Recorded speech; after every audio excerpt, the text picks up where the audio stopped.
very much, Eimera. Yes, I'm sorry I missed the substance of the conference.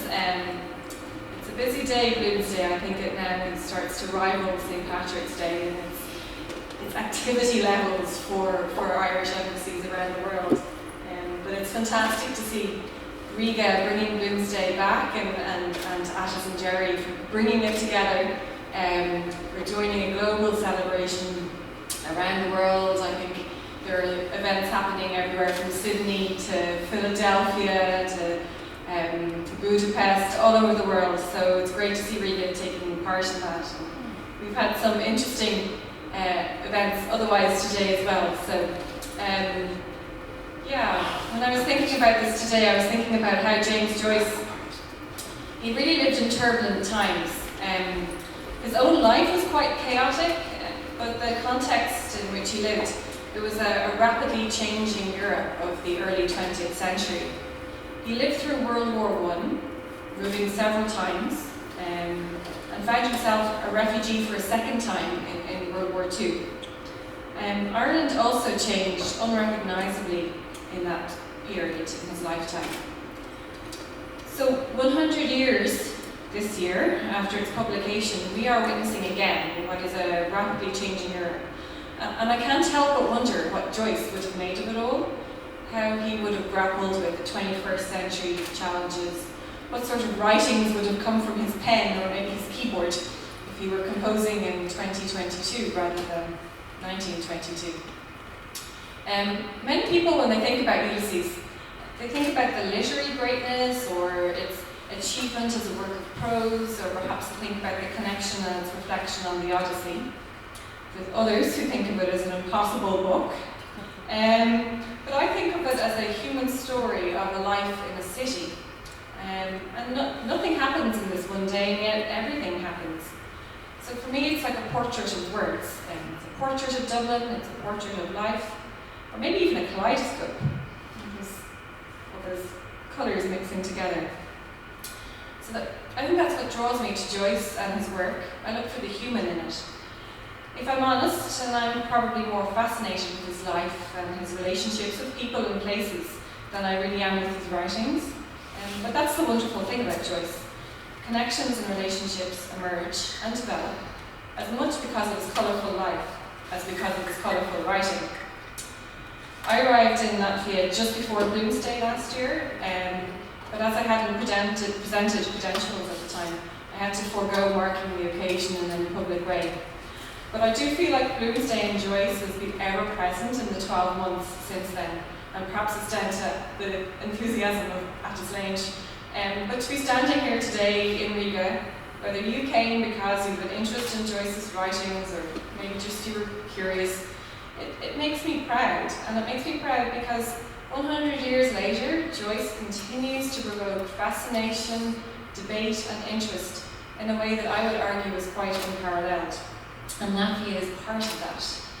So to be uncovering connections with Joyce here in Latvia, to sense that excitement from the work of lešinska, to hear and learn about the story of Tamara Zalita through Eimera, in some ways it creates a sense of constancy and connection through the past 100 years, even as we experience our own turbulent times.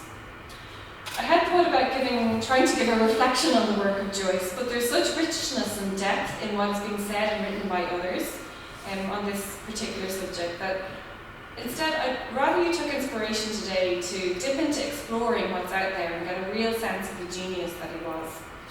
For example, you could take a look at what the National Library of Ireland is doing, or the Museum of Literature Ireland, or indeed our own social media with the Irish Foreign Ministry. Or start downstairs where there's a story of the life of Joyce in the Orangerie, just arrived in yesterday, fresh off the press. I also quite enjoy the RTE radio documentary on Ulysses. It was recorded with Joseph O'Connor and Edna O'Brien and Jerry O'Flaherty, and they go through the chapters of the book and they explore how the book became a masterpiece. And it's available as a podcast, so it's really easy to listen to as you walk along this really beautiful river. So no excuse for not getting more familiar with the work of Ulysses. But Ulysses, as we know, was published first in 1922. There aren't as many people who realise that it was published by a woman, Sylvia Beach. She took a risk, and it was a risk that many others were unwilling to even countenance. Earlier this year, we had a webinar conversation with women from Ireland and Latvia working in publishing. In fact, we're joined by one of them here today. They talked in that particular conversation a lot about taking risks, on how they might have taken risks on particular works by women which might not have made it to print otherwise, or about the risks they've taken in publishing experimental literature by men which have been rejected multiple times by other publishers.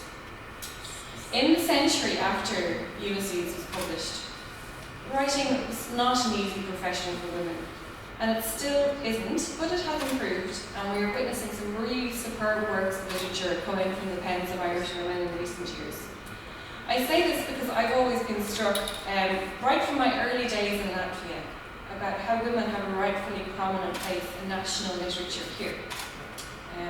The woman who's bringing voice to the generations of Latvians, teaching it through her work and her academic career. It's a woman who's taking on the fresh challenge of a translation of Ulysses, and I'm heartened by that. But in Ireland and in Latvia, we can't be complacent about literature, about writing, translating, and publishing. They're both challenging and rewarding, 100 years ago and in 2022. I'm not sure I could imagine a world without Joycean literature, but it could easily have happened. We might not have met Nora Barnacle, and Ulysses might have been a very different book, if it had been written at all. He might not have met Sylvia Beach, and the book might never have seen the light of day. He might not have met Harriet Weaver, who gave him patronage enough so he could focus on his writing. But he did. And 100 years later, we all have our roles to play in supporting literature, whether it's as writers or translators, publishers, promoters, sponsors, readers, and each and every one of you here today is bringing tangible meaning to that support. So I want to acknowledge that and appreciate it.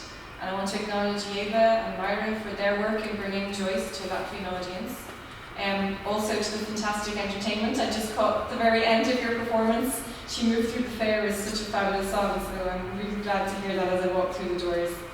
And most importantly, I want to say thank you to Attis and to Jerry's for all the work that goes into organising this particular gathering.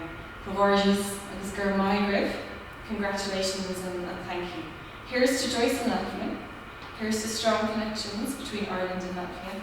And here's to an enjoyable evening ahead. I think it's just beginning. Thank you. Luis Padilla.